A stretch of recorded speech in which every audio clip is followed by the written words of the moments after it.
Mi smo more krvi proljeli za bratstvo i jedinstvo naših naroda. Građani, agresija je završena. Mir je nadvladao. Hoće gospodin Karadžić više niko, neće više niko možda u Srpskoj. Republika Hrvatska proglašuje. Nemojte da mislite da nećete odvesti Bosnu i Hercegovinu u pakao.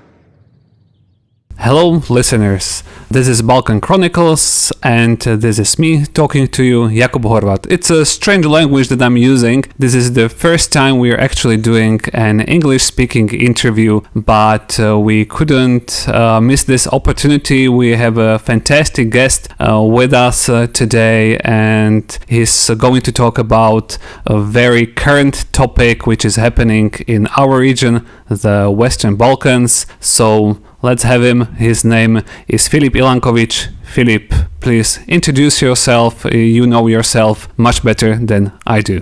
Hi, Jakob. Hello, everyone. Thank you for listening. And I'm glad that I could speak about area of my expertise today, about Western Balkans and especially about Serbia. Actually, I am from Serbia. I was born there. I attended elementary school. My parents are living there, my entire family. However, currently I'm living in Budapest and I'm doing many research works on the mostly Serbian topics, but in general Western Balkans. Right now, as you said, hot topic is very much these protests that are happening, student protests that are currently not only the student protests, but civil protests in Serbia. And well, almost 1 year in. We still have a couple of more months to go, but it's not visible that it will end soon. Yes, incredible. It's been a year. I remember we did an episode on protests, mostly regarding the possible use of sound cannon against protesters and analysis of the video that was supposed to prove it.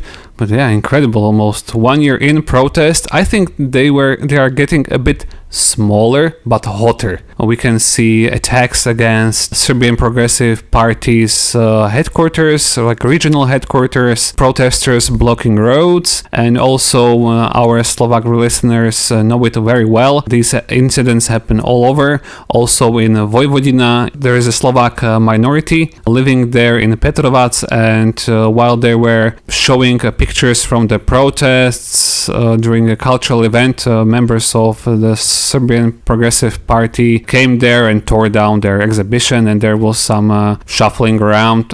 Not much has happened, but this is an example of what the situation is. I will not comment on the Slovak politics on this event. This is Western Balkans focused podcast. So please, Filip, can you explain again, so how did we get here? What is the root cause of the protests, and why have they not stopped, and why have they developed into what they are now? I would say that these protests went through evolution. So by that I mean from the very first day when they emerged. It was very early days of November. On the 1st of November, this canopy of renovated Novi Sad railway station collapsed and killed 16 people.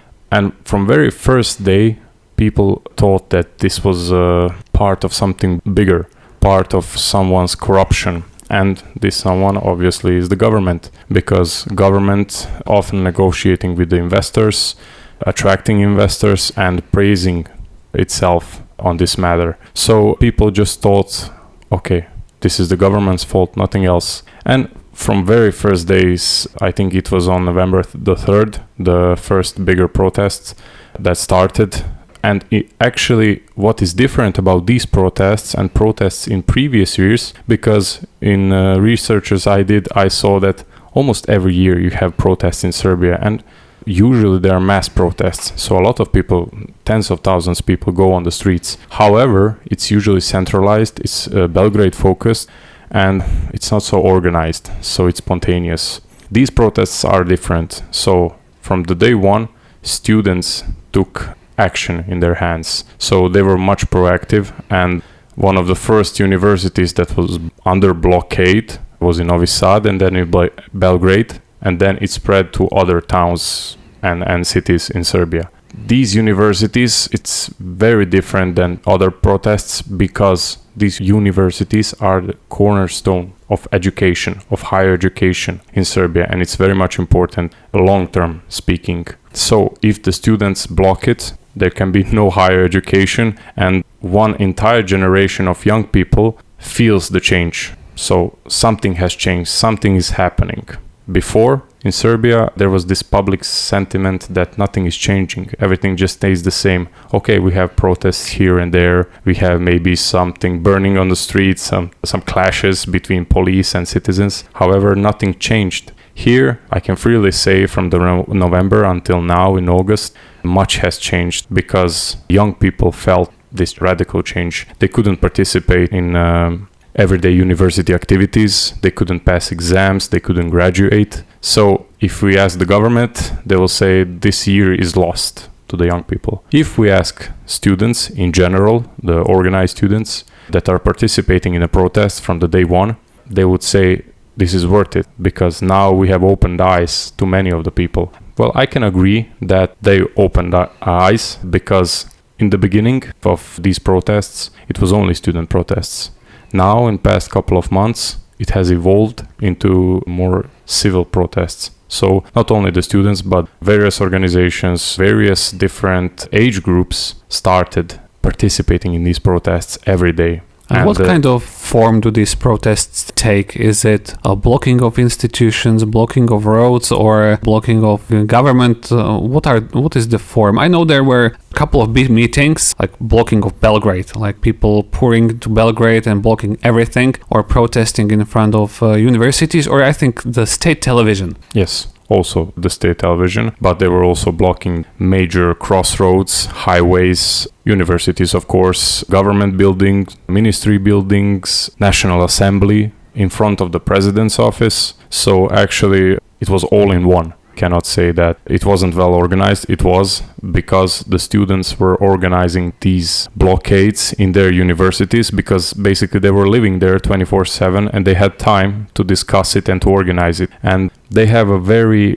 interesting way of direct democracy where they call it in Serbian it's plenum. So it's basically a gatherings of the students. So everybody who has a student ID can come to the university and they can vote directly on the decisions of their matter and everybody can speak. So in this way they're organizing themselves, they are voting on the decision and they're implementing the decision. In the first couple of months these decisions were concerning of blocking the university, blocking some of the major highways, mostly in Belgrade, but some of them were bridges in the Novi Sad as well. And the government and the state of Serbia was feeling the change and was feeling the consequences because of these blockades. Then this evolved. Students not just blocked crossroads, they also started blocking ministries, government buildings, National Assembly, and there, with this involvement of the blockades, there comes the more involvement of the state itself. So the police went on in large numbers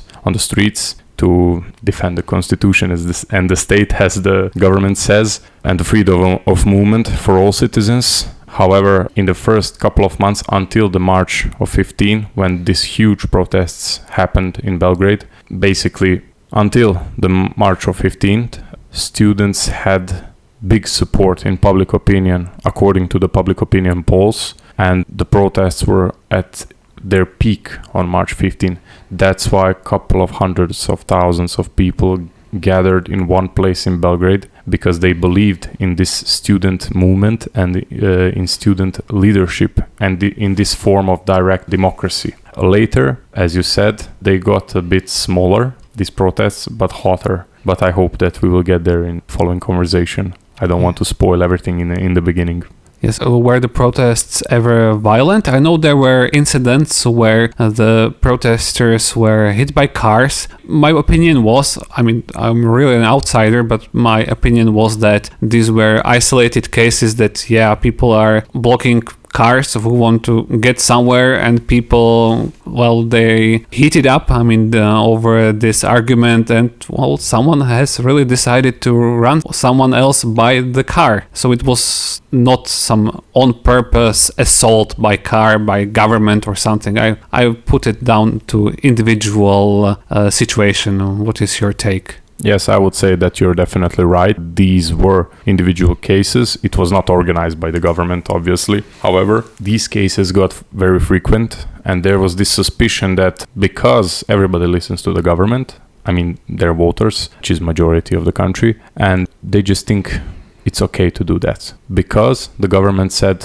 nobody can block their ways, and it's not their fault that they're just driving their car and somebody just jumps on the way and they got picked up by a car. So opposition and some of the political commentators would say that it's a direct consequence of the government actions or inactions. Sometimes even the president Vučić said that on these incidents, it's the students' fault that they're on the road. They shouldn't be on the road, they should be in the classrooms and this kind of narrative. So the people listened, and these cases got more frequent. However, you are definitely right. It's not organized by the government, or it's just simply very isolated cases that are just repeating even until nowadays, because there are still blockades on the street.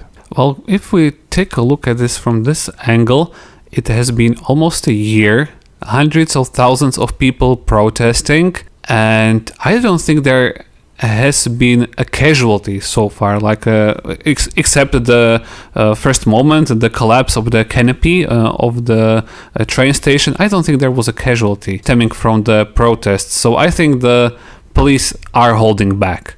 Well, there were no death casualties, yes, of course. However, there were many casualties of serious injuries. By the official narrative, if you watch the news, if you watch the government outlets, you could see that police is restrained. They're having their heads cool.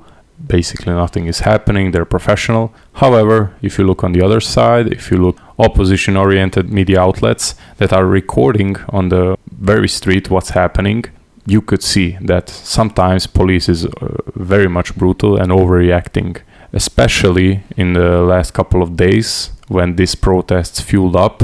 Police is just stepping over their boundaries.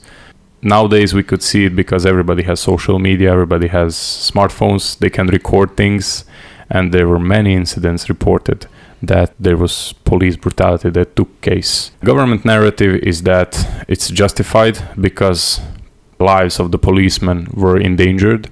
However, if you look at the videos which I have, it was not justified. Basically, it was just police showing of the force they have, that they are stronger than these people that are protesting. However, not rarely, these protests and the people that are taking part in the protests are violent as well.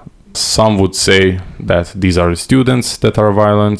Someone would say that these are ordinary citizens. However, there are also claims from the opposition and opposition media outlets that these are people working from inside. So basically that means that these are people sent by the ruling government to make a mess, to make some new casualties, to beat up some people, and then they can talk about these students and their peaceful protests, I'm quoting, as non-peaceful ones, as violent ones, as a colored revolution, as our president says. So there are many narratives, there are many truths. We cannot say which one is correct, but what is definite that they're more and more violent, these protests, than they were in the beginning.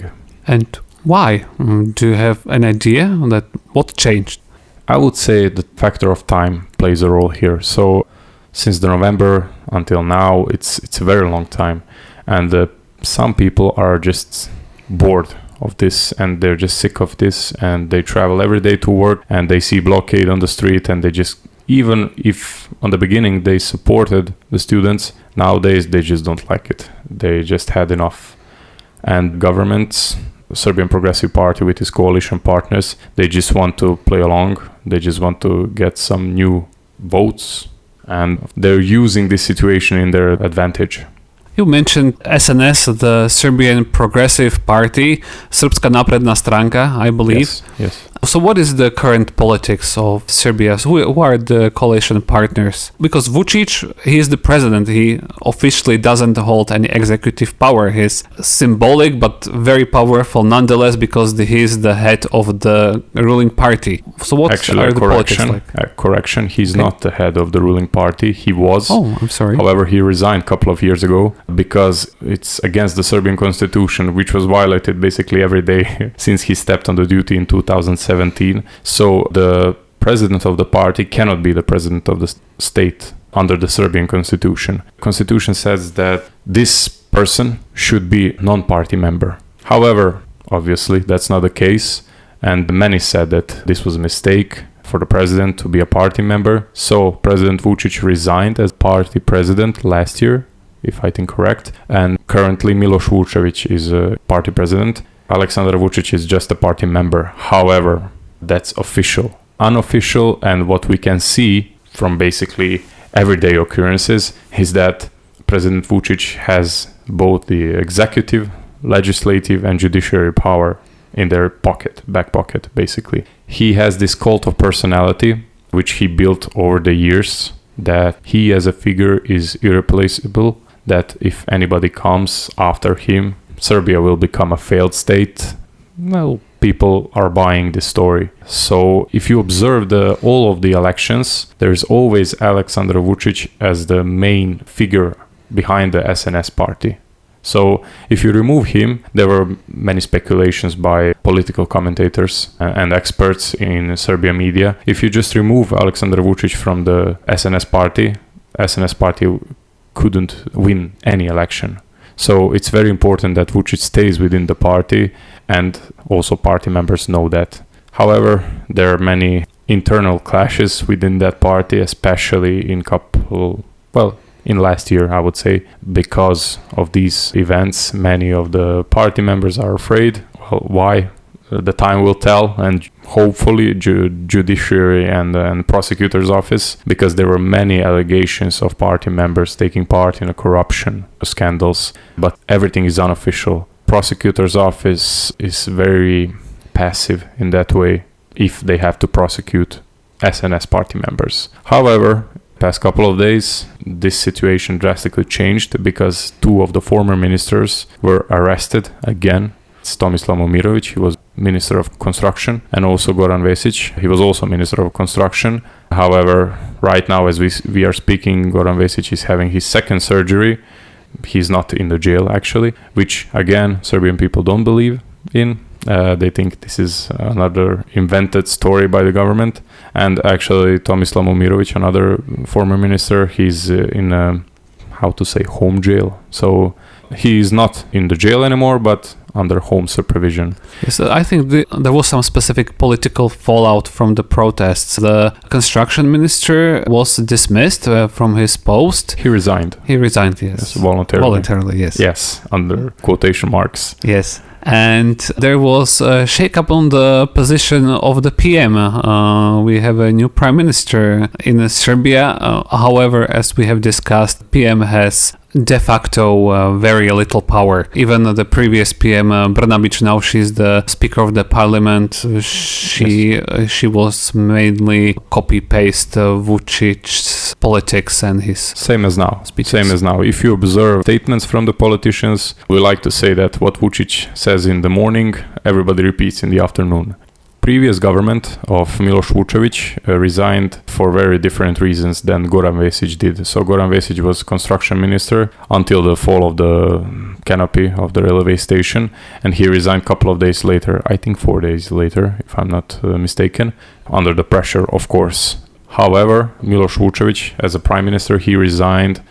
He said that he will resign in February because of the attacks on some of the student groups in Novi Sad by the members of Serbian Progressive Party. So various statements from the Miloš Vučević led to this occurrence that members of his own party attacked some girls on the street that were students, and they were expressing different opinions, and they even got severe injuries. And that was the official reason why this government fell. I mean, the previous one. This new government with Đuro Macut as a prime minister is very much debatable. It's not so proactive. Basically, very little is happening. It's only talking. Đuro Maco, he's not a party member. He's not so famous among critics in Serbia, opposition critics, and he's just not so visible in the media. So this government is, I would say, more technocratic, even though many of the ministers stay the same as in previous ones. So it's just a recycled government. There are some new faces. However, these faces were also serving the previous government in different forms. For example, some of them were state secretaries. Now they're ministers. So it's very similar. Very little has changed. Even though if you read on the media that Serbian government collapsed, it's a fantastic headline. But in reality, nothing much has changed.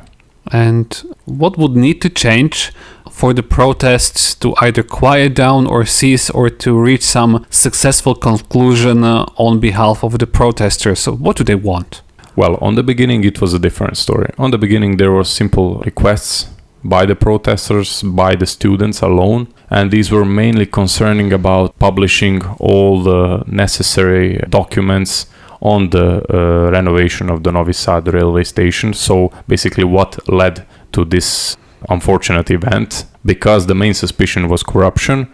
Students thought that, okay, if you show us the documents and everything in writing, what was done or what was not done, we could find who is guilty together with the prosecution's office. However, it was only done in part. So the President Vučić stepped out, I think 3 times, and said, okay, we have published everything on the government's website. However, it was not everything. So for the 3 times in a row, it was lacking something. And they just kept adding these documents. So that's the reason why the student protests stayed the same in the first 6 months, I would say. The next request was release of some students that were jailed in the first days of protests, and prosecuting some of the people who attacked these students. Also, with this comes, because some of these people were members of the ruling party, and actually they were part of the, well, not government, but local governments. Students asked for these kind of people to basically get fired, to resign. That was one of the requests. And there were some of the requests that irrelevant now, something like increasing the budget for the universities and these kind of things, but it's not so important. However, after the March of 15, when students saw this force of the people that is supporting them, some numbers even go up to 800,000 people gathering in Belgrade. But if you ask the government, it's 6-7 times less. Nevertheless, we are not going to speak about the numbers, but these students' requests evolved into a single one. So we want elections. Because you cannot fulfill our demands, simple demands, you're not capable of making any decision. And also students are thinking that, they're claiming actually, that this government lost support in its people. So they're just asking, we want elections, and that's it. Prior to this tragedy in Novi Sad, President Vučić said multiple times that he will give elections to anybody, to the opposition, to I don't know whom, NGOs always. And he said that, he always says that he's not afraid of anyone and they will win easily. However, after this tragedy, he just not speaking the same language. So he said that now it's not time for the elections, now it's time to rebuild the country, and so on and so forth. And students saw this as a weakness and asked for elections. So basically, the only one and only request now is to get elections. Snap elections. Snap elections. When are the proper elections due? Well, president's elections need to take place in 2027. Yeah, so far away. Not so far away, actually. It's 1.5 years. And many argue that these are most important elections. However, students argue differently. They say to the president that you are irrelevant. Under the Serbian constitutions, which we respect, you are irrelevant. And, president keeps saying that, okay, when the irrelevant decides that there will be elections, there will be. So he's often shooting in this direction that he is relevant, and under the constitution, yes, only the president can say, okay, we'll have the elections. So students, I think, are not shooting on this not aiming, at this presidential elections, but rather on parliamentary elections. A regular one were 3 years ago. So it's very close, but they're just asking for a new one, snap elections this year. And when the elections happen, they'll just drop the protests. Have the protesters or students formed any party, or are they planning to form a new party to take part in a snap election, or are they counting on the support of the existing opposition parties? That's very important because they're actually not counting on opposition at all. In first couple of months, they try to cooperate with the opposition and to have a power force within the parliament. However, it's more and more obvious that the parliament is just a charade for democracy. Every law that needs to be passed by SNS is passed, so there's very little happening there. It's same as during the COVID times when SNS had almost, 90-something% of the people sitting in the parliament that are like either SNS or coalition party. So it was basic charade of democracy. Now it's similar situation because SNS can pass any law they want, and students are not counting on the opposition anymore at all. Students have their student lists composed out of various university professors and students. So in the Serbian parliament, there's number 250 representatives. So they have a list of 250 people, which is not public yet. However, the rumors are still circulating about these names, and there are some names that could be leaders of this group of representatives. However, I suppose, that's my prediction, that they will not say any names directly until we hear from the president about the snap elections. Because until now, every individual that tried to do anything to even be a candidate for the elections, the government, through their media outlets, which are heavily controlled and heavily biased, the government simply just shut them down. They always found some affair. If they didn't find any affair or any criminal offense or something, they just simply discredit this person with lies. So, if I can say. The Serbian politics is very hardcore. I mean, I can very much direct all people interested in politics in Balkans in general. It's a very cutthroat. It's very difficult, and I would say the European politicians very often underestimate the Balkan politicians, and my recommendation is don't. They are really, really good in what they do.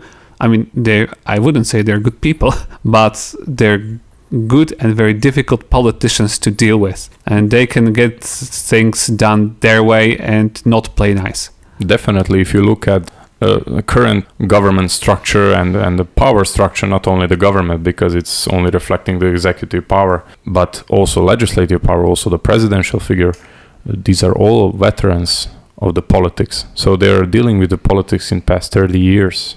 And even more, some of them. They have been holding various functions, various ministerial places, prime minister, I don't know.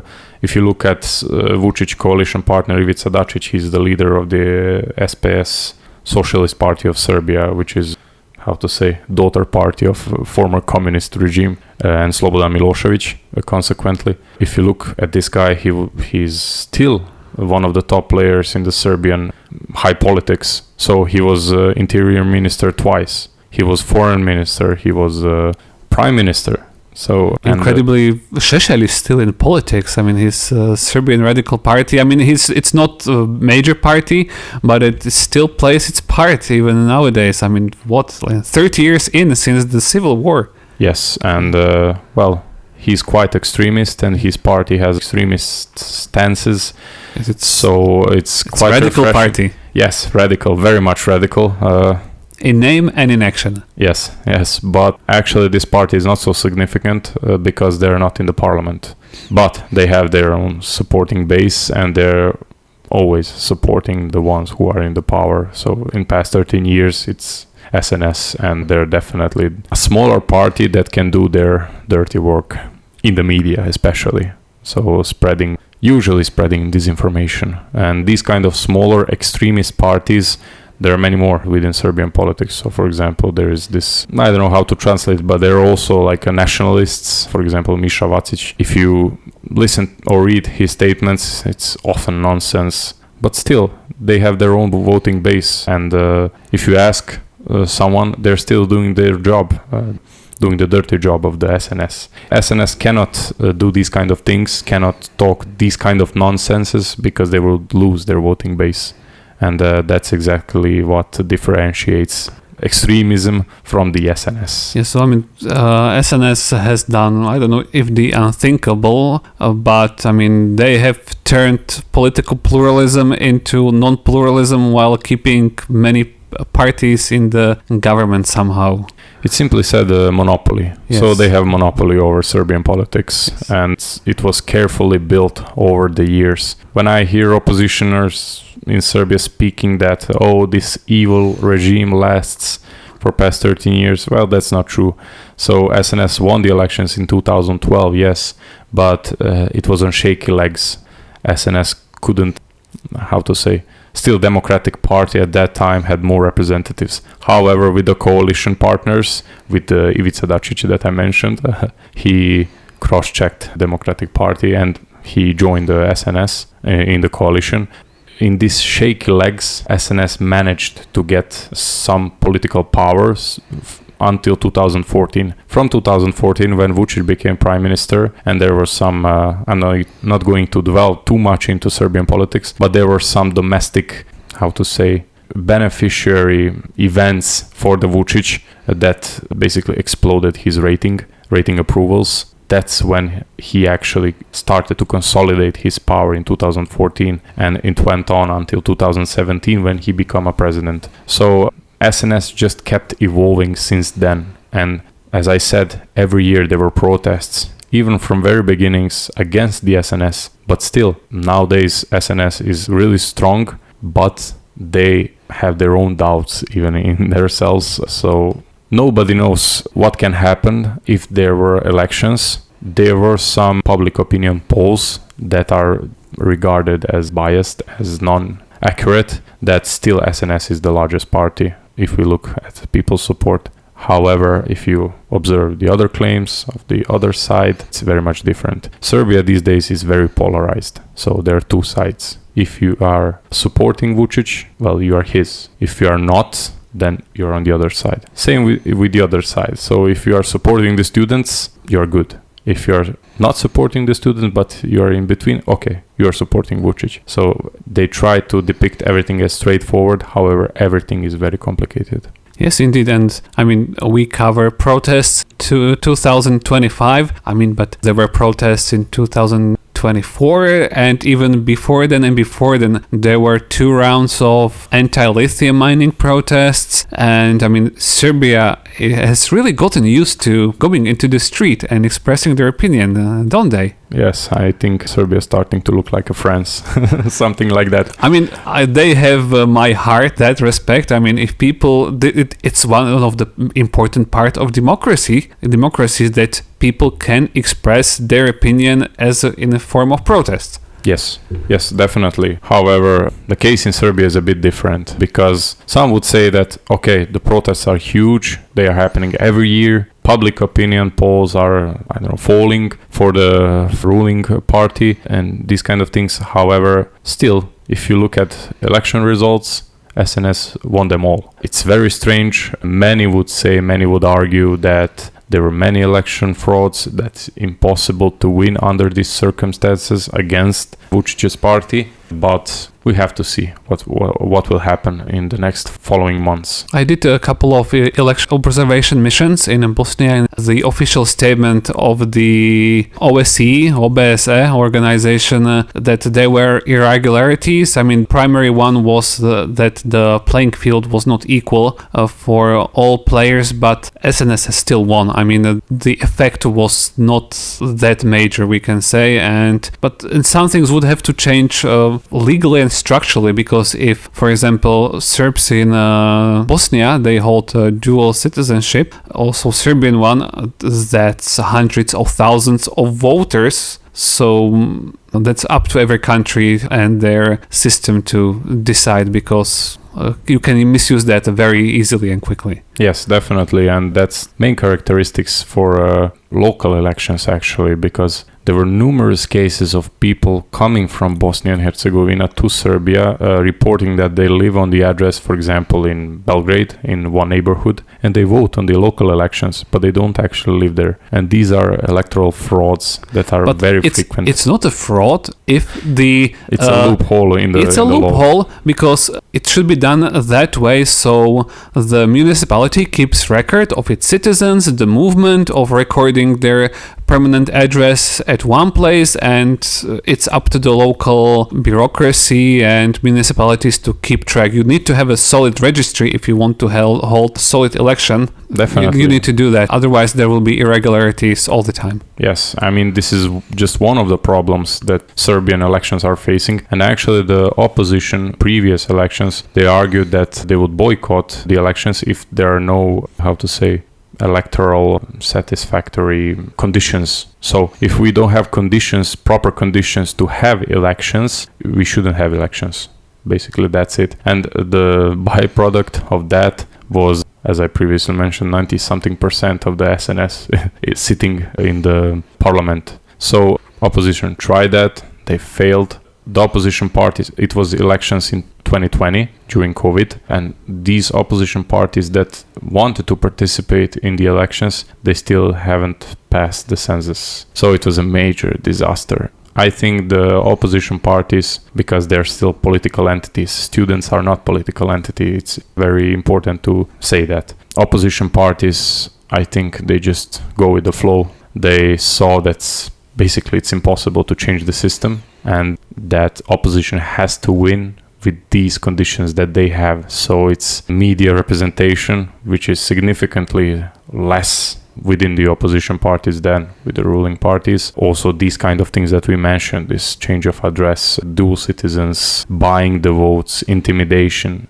everything. So it's very difficult. What some of the experts say it's not good move by the students is that they're asking only for the elections. Some would argue that it's not enough. We need prerequisite for that. We need conditions, good conditions, at least decent conditions to have the elections, because even with the support, even if students hold bigger support than the current regime, they would still fail. They cannot win actually in the elections. One of the main examples for this is local elections in Belgrade. I think they took part last year. So opposition almost won these elections. However, many irregularities were noticed by the opposition controllers that were on the place, but not, interestingly enough, not by OECD or any other NGO that was following, or European Union that was closely monitoring the elections. Many irregularities were noticed, and basically we have the result of ruling party ruling the Belgrade once again. Similar situation happened in smaller elections in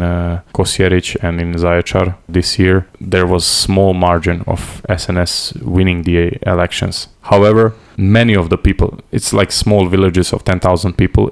Many argue that it was only trying out the bigger elections. So there were opposition movements jointly with student-backed groups joining their forces against the SNS in these small places, and again they lost. So quite interesting. If they lost in a small village where there is 10,000 people, how can they win in entire country where I think Serbia has 5.5 million voters? Fighting the Goliath. Definitely David against the Goliath. Even President Vučić said everything that, I quote him, everything that lives in Kosjerić went out to vote and we still won. So it can be a funny who guy. won? I mean, the dead guys. Yeah. There was also recordings of people that are not alive that vote. So they get invitation for voting, and some of the people sitting in these local electoral commissions, they just vote instead of them. So we have a record of people that are not alive anymore that give their vote to the ruling party. It's very important to have your registries, your voting registries, very well organized. Otherwise, it's very easy to defraud the elections very simply. Yes, definitely. Well, Serbia has more than 6 million inhabitants, 6.5 million, I would say, approximately. It's difficult to say because many of the people live abroad. However, there are 5.5 million registered voters. Incredible. It's a nonsense. Yes. So these voting registries are very old, very outdated, and it's easily to manipulate with them. However, going back to the protests, students still, and together with the students, organized civil groups. So just ordinary citizens, they are demanding elections, and they have high hopes for it. And let's jump into something, I would say, more interesting than the hardcore politics. Well, I have read claims that the protesters are supported from the outside, the Croat secret services, they're backing them, they're helping them to set up these student cells which are supposed to burst and bring down the Serbian government. I have heard that it's organized from Germany and from the Great Britain, just as the anti-lithium protests were. What do you say to that? I mean, if we are going to talk about this seriously, it's a nonsense. Every protest until now, not only in the Vučić era, but before that, also during Slobodan Milošević era, it was always somebody from the outside, some imaginary enemy that is always trying to undermine the Serbian state and the strong Serbian state, even though if you observe, economic data, if you observe population numbers or any other basically statistics, Serbia is not so progressing if you compare it to the other states. Often we hear statements from our own president that we are best in the Europe according to the GDP growth and these kind of things. However, if you are educated at least a little bit in the economics, you know that it's basically nonsense. Still, the wages are very low in Serbia. Still, the political culture is very underdeveloped. Still, the culture of dialogue is underdeveloped, actually. And it's very difficult to approach these statements with a serious tone. But yes, government is often accusing Croats for intervention in Serbian state, so they're pumping money, giving to the students, financing them to overthrow this government because this government is so good and so progressive, and eventually we will be better than Croats. Actually, right now we are better than Croats. But if you look, GDP per capita, something like that, it's not comparable. If you look to the military power, Croats are in NATO. They're not interested in, attacking Serbia, regaining territories and these kind of things. So I just think that this is classical populism story where you have the enemy and we, as the good government, we have to defend you from this enemy, whoever they might be. And it's always the easiest to blame everything on Croats because of the historical grievances and issues Serbia had with them. Also, it's very easy to blame everything on Germans, on MI6, British intelligence services and these kind of things. Most of them are not even monitoring these kind of statements. And even if they are, they're fully aware of the weight these statements have. It's only to mobilize voters. It's only to change the public perception about the protests. And, people in high politics definitely know that. So I would say that these kind of statements coming from the mostly President Vučić, he's very much aware that they have no consequences, basically, but he has a lot to gain with these statements. If we get to down-to-earth facts, Serbia has a strong relationship with the EU, very strong economic cooperation. It has good security and border control agreements with the European Union and its neighbors. Just this year it came out that it's a very good arms supplier for Ukraine, and so as you were saying, it's probably good to guess that it's just propaganda. Yes. Obviously the government needs to protect itself and seeks to undermine those who challenge its rule via tools of physical propaganda tools, media, bombardment, etc. But still, they have been pretty perseverant. We are getting to 1 year anniversary of protests, and so any guesses how it is going to end? Or we are not leaders of protesters, we are not in the Serbian government, we are not stakeholders, we are outside observers. But let us take a shot. What do you think? So it's difficult to say it on this day. So now it's 18th of August as the day we record this. And just yesterday I could read the statements from President Vučić that something is going to change in the next couple of days. I see this as a very serious statement because from last week protesters started attacking local buildings of local offices of SNS. Protesters started burning them. So in multiple cities, these buildings, these offices were burned. Of course, the people who burned them knew that there was nobody inside, nobody could get injured, but this had very serious consequences. Until now, there were clashes with the police, and we are all used to that. But this is direct attack on the Serbian Progressive Party, and president of the state, together with his government and government ministers that are repeating after him always, said that this is attack on the pluralism of thought. So it's not allowed, and it will never be allowed in Serbia to attack someone else because of the different opinion. So because of this, Serbian government is ready to act. President Vučić said, I'll quote, "We will withdraw and then we will attack with the full force." Whatever that means, we do not know. As you said, we are not stakeholders. We do not know what the politicians will decide on. However, right now, that's the fact that these protests got fueled up. They got more violent. We could see more police and special police forces on the streets with some special weapons. I don't know, maybe the sound cannon will be used again. Nobody knows. But we saw on March 15 that it's really powerful tool to destroy the demonstrations and the protests. So we cannot know what will happen in the next few days. Vučić said that there will be no state of emergency, because if there is a state of emergency, state of Serbia and government, they can do some things freely without the parliament's approval, and they can do it swiftly, which means police violence, brutality, oppression on the protests. Yes, I think it was announced last time when the PM Đinđić was assassinated, and there was a crackdown, but it was focused on the organized crime. On the organized crime. Yes, 2 decades ago. Yes, I'm not sure. But the state of emergency, I think, yes, it also happened again during COVID times. Yes, but a different kind.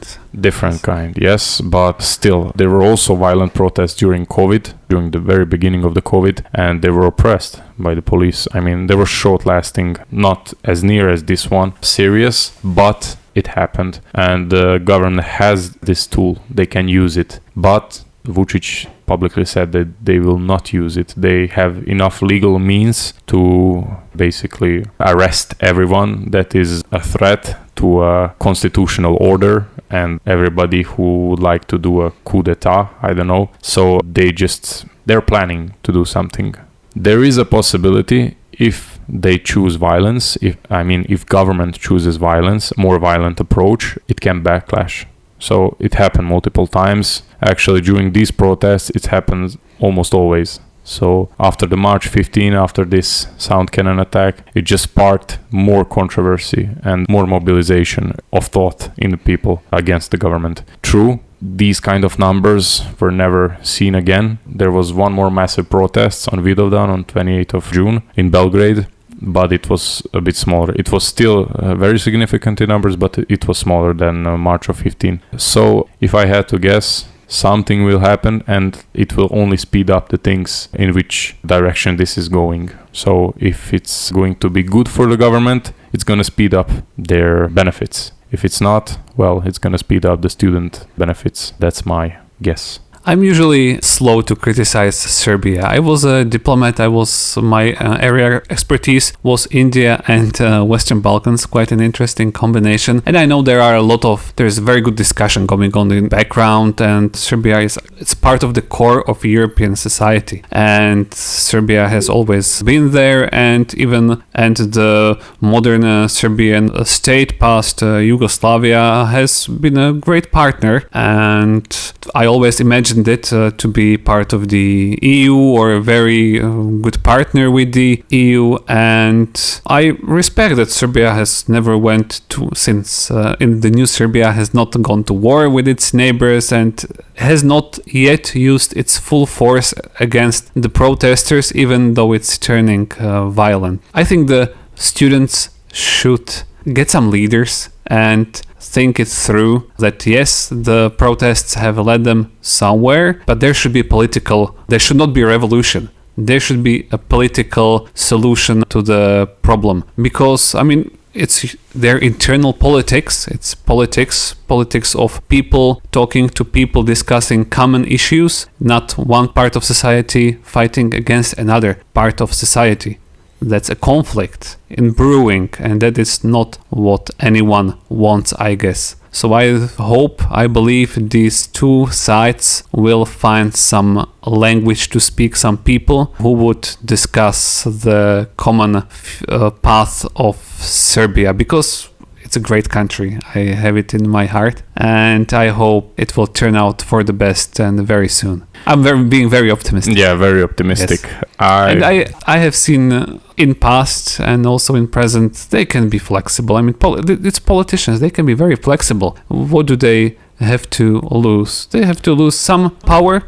Just some power, not all of it. If it's not a revolution, you will not lose everything. You will only lose something. Yes, well, that's the case of the optimists. So, optimistically speaking, yes, it can be resolved that way. However, realistically speaking, if you look through major affairs that happened in the past 13 years, okay, for this regime, not the government, because a lot of governments have changed, but the essence is the same. This regime is Aleksandar Vučić regime. If you observe every major affair, every consequence that it has on today's society in Serbia, it's very deep. I'm not going to go into every one, but trust me, there are many consequences now that are like slowly visible only after 10 years. It's very difficult to resolve things peaceful way. That's why I'm also advocating for the talks and negotiation and peaceful way diplomacy. Of course, violence is not going to solve anything. Vučić said multiple times that nobody is stronger than the state. I believe in that statement because state has much more resources. Okay, people has the numbers, but with today's technology, it's not everything is about the numbers. State has the resources to shut down these protests, basically, if they wish to. But still, Serbia is a small country. It needs basically every human being aware of what's happening, and the government needs human beings and their citizens on their side as a voter base, obviously, because they need it. Even with all the electoral frauds, you still need people to vote for you. And because of this reason, and because of my previous predictions that something will happen, definitely, I think that government will show force. There will be less dialogue, unfortunately. From the other side, from the people gathering and that are against this regime, it will also fuel up their hatred, and the situation will not be nice, definitely. However, I just hope that it won't last too long. I hope that someday they could be a better political culture in Serbia, because let's go from the core of the issue. The political culture is very underdeveloped, and people are just not used to different opinions. And that's the cornerstone of democracy. So everybody has a right to their own opinion. They can express it, they can vote according to their own opinion. In Serbia, it's a bit different case. With the intimidation, with the bribery and the corruption and everything, it's very difficult to change things. And I just want to say that you mentioned that have not much to lose except maybe good salary and political power. By the way, their salary is terrible in Serbia, but they do hold strong power. So the politicians are, even outside of the law, outside of the constitution, de facto, they have strong power. And if they give this up, maybe the next politician who comes after them maybe decides to be more legal, to say, and to implement all the laws and to make the prosecutor's office do their job, because historically prosecutor's office is very much tied to the executive power. It's not independent, unfortunately, as it should be. So many of the people are wanting Romanian scenario, if you know what I'm talking about. Yes, I do. So they just want to see ministers behind the bars, because they held them accountable for everything. And with everything, I also think the canopy collapse of the railway station, because these ordinary people, they work in many spheres. So if they work in a construction, they're aware of the corruption that happens every day. They're aware of security breaches, security protocol breaches that are happening every day, and basically these procedures are not respected, and sometimes these kind of tragedies can happen. So there are people that more idealistic, and they firmly believe that it can be better if these people go away. So both the government, both the ruling regime, and the opposition, because they see no differences between them, and they put all of their hopes into student movement, which is, according to my impression, they're gaining new violent momentum, but losing this core momentum from the very beginning of the November last year, which they gained with the peaceful protests and peaceful support and smart ideas and smart, they were better organized than now. Now it's very much fragmented within student groups, and nobody knows what to expect next. Let's see for the future. As we said, we are not the stakeholders, but we are very interested and keen to see what's gonna happen. Thank you, Filip, for all your insights, for the very deep discussion. I mean, really, really deep into politics, into the student protests at the beginning, and how we got from the starting point until now. And even we brought some crystal ball for telling us the future. So it has come full circle. So thank you again for coming. And to all you guys out there, and also the ladies, thank you for listening. Thank you, Jakub. Thank you.